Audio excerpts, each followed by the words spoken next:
મિત્રો, ન્યૂઝ 7 ઇન્ડિયામાં આપ સૌનું હાર્દિક સ્વાગત છે। શ્રી માણેકનાથ રબારી સેવા ટ્રસ્ટ શ્યામનગર સંચાલિત નવા માણેકનાથ મંદિર ખાતે ત્રિદિવસીય અમૃત મહોત્સવનો શુભારંભ નવા માણેકનાથ મંદિરના મહંત પરમ પૂજ્ય શ્રી સમીરગીરી મહારાજના માર્ગદર્શન તળે બહારથી પધારેલ સંતો મહંતોની ઉપસ્થિતિમાં ભવ્યથી ભવ્ય રીતે યોજાયો।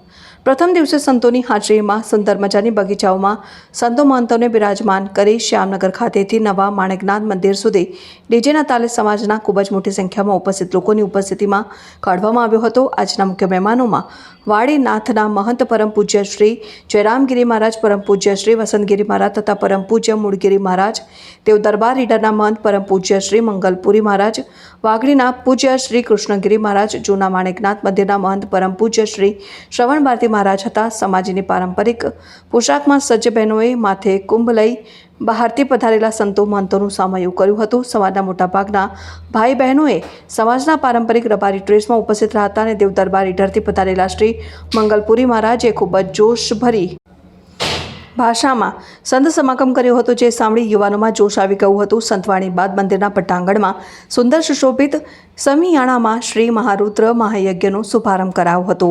શ્રી મહારુદ્ર મહાયજ્ઞના આચાર્ય વિસનગરવાડા શાસ્ત્રીજી શ્રી ચિરાગભાઈ રમેશભાઈ જોશી છે। સાંજે ભગવાનની સાયં પૂજા આરતી તથા પ્રસાદનો કાર્યક્રમ યોજાયો। રિપોર્ટર વિનય મહેતા, ન્યૂઝ 7 ઇન્ડિયા, ખેડબ્રહ્મા।